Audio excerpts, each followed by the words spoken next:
இந்தியால டெய்லியும் பெண் குழந்தைகளுக்கு நடந்துகிட்டு இருக்க கொடூரமான பாலியல் கொடுமைகளை நமக்கு சொல்ற படம் தான் சித்தா. பேரண்ட்ஸ் எல்லாம் கண்டிப்பா அந்த படத்தை பாருங்க. படத்தோட ஹீரோ சித்தா கார்பரேஷன்ல இன்சார்ஜா ஒர்க் பண்றாரு. தெருவெல்லாம் கிளீன் பண்ற ஆளுங்கள் எல்லாத்தையுமே ஏரியா பிரிச்சு விடுறதுதான் அவரோட வேலை. பஸ் ஸ்டாண்டுக்கு கிளீனிங் வேலையா வந்திருக்கிற சித்தா எதர்ச்சியா ஒரு பொண்ணை பாக்குறாரு. ரெண்டு பேருமே நேருக்கு நேரா அதிர்ச்சி கலந்து தயக்கத்தோட பாத்துக்கிறாங்க. சித்தா அந்த சுச்சுவேஷனை அவாய்ட் பண்ண உடனே அங்கிருந்து கிளம்புறாரு. ஸ்கூலுக்கு போய் ஒரு அழகான குட்டி பொண்ணை பிக்கப் பண்றாரு. அந்த குட்டி பொண்ணோட பெயரு சுந்தரி. சித்தாக்கு அந்த பொண்ணுனா உயிர். ஆனா அந்த பொண்ணு அவரோட பொண்ணு இல்ல, தன் சொந்த அண்ணனோட பொண்ணு. அவர் இறந்துட்டதுனால சித்தா தான் ஒரு அப்பா ஸ்தானத்துல இருந்து எல்லாமே பண்றாரு. சித்தா, அண்ணி, சுந்தரின்னு 3 பேரும் ஒரே வீட்டுல தான் இருக்காங்க. சித்தாக்கு 2 க்ளோஸ் ஃப்ரெண்ட்ஸ் இருக்காங்க, சுரேஷ், வடிவேல்னு. வடிவேலு எஸ்ஐயா இருக்கான். வடிவேலுக்கு ஒரு அக்கா பொண்ணு இருக்கு, பேரு பொன்னி. சித்தாக்கு சுந்தரி எப்படியோ அது மாதிரிதான் பொன்னியும். சித்தா சக்திய பஸ் ஸ்டாண்ட்ல பார்த்தேன்னு வடிவேல் கிட்டையும் சுரேஷ் கிட்டையும் சொல்ல, வடிவேலு ஃபர்ஸ்ட் அவகிட்ட மன்னிப்பு கேளுன்னு சொல்றான். மறுநாள் சித்தா ஏரியாவை கிளீன் பண்ண ஆளை பிரிச்சு விட்டுட்டு இருக்கும் போது அங்க வேலை பார்க்குற பெரியவர் ஒரு பொண்ணு வேலை கேட்டு வந்திருக்குன்னு சொல்ல, யார் அதுன்னு நிமிர்ந்து பார்த்தா பஸ் ஸ்டாண்ட்ல சித்தா பார்த்த சித்தா மன்னிப்பு கேட்கணும்னு நினைச்சா அதே பொண்ணு சக்தி. சக்தி கூட பேச பழக நமக்கு கிடைச்ச நல்ல சான்ஸ்ன்னு எதுவுமே சொல்லாம சக்தியை உடனே வேலைக்கு சேர்த்துக்கிறாரு.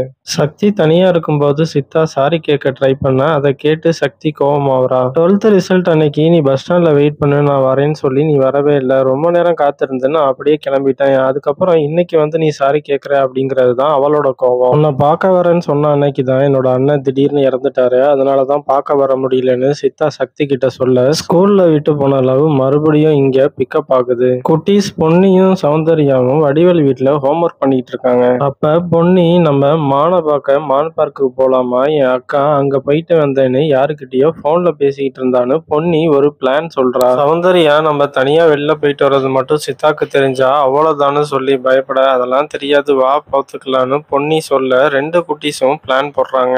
மறுநாள் பொன்னி பிளான் போட்ட மாதிரியே ஸ்கூல் முடிஞ்சதும் அங்க பிக்கப் பண்ண வந்திருக்கிற சித்தா கண்ணில் படாம ஷேர் ஆட்டோல ஓடி போய் ஏறுறாங்க. ஆட்டோக்காரன் தனியாவா போறீங்கன்னு கேட்க, அதை கேட்டோன்னா பயந்த சௌந்தர்யா, நான் சித்தா கிட்ட போறேன்னு ஆட்டோல பொன்னியை விட்டுட்டு ஓடியாந்துடுறா. பொன்னியும் ஆட்டோல தனியா போறா. மறுநாள் ஸ்கூலுக்கு வர பொன்னி மயக்கத்துல இருக்கிற மாதிரியும் ஏதோ பார்த்து பயந்த மாதிரியும் இருக்கா. வாந்தி எடுத்துக்கிட்டே இருக்கா. சுந்தரி அவகிட்ட பேசினாலும் எதுவுமே பதில் சொல்ல மாட்டேங்கிறா. நம்ம அவ கூட போவாததுனாலதான் நம்ம கூட பேச மாட்டேங்கிறான்னு நினைக்கிற சுந்தரி ஸ்கூல் முடிஞ்சதும் தன்னை பிக்கப் பண்ண வந்திருக்க சித்தா கிட்ட சொல்றா. சுந்தரிய ஸ்கூல் வாட்ச்மேன் ரூம்லயே விட்டுட்டு இரு, பொன்னிய நான் தனியா கூட்டிட்டு போய் சொல்லி புரிய வைக்கிறேன்னு சித்தா பொன்னிய வீட்டுக்கு கூட்டிட்டு போறாரு. 2 தெரு தாண்டா பொன்னியோட வீடு. அங்க போய் பைக்கை நிப்பாட்டிட்டு பொன்னி இறங்க சொல்லிட்டு என்ன பிரச்சனைன்னு செல்லமா எப்போதும் போல கட்டி பிடிக்க போறாரு. அவ பயப்படுறா, கிட்டவே வரமாட்டேங்கிறா. பொன்னி ஒரு மாதிரியா இருக்கான்னு புரிஞ்சுக்கிட்ட சித்தா, நீ வீட்டுக்கு போன்னு சொல்லிட்டு இந்த விஷயத்த வடிவேல்கிட்ட சொல்லி ஆகணும்னு கால் பண்றாரு. அவன் பிஸியா இருக்கிறதுனால அப்போ சொல்ல முடியல.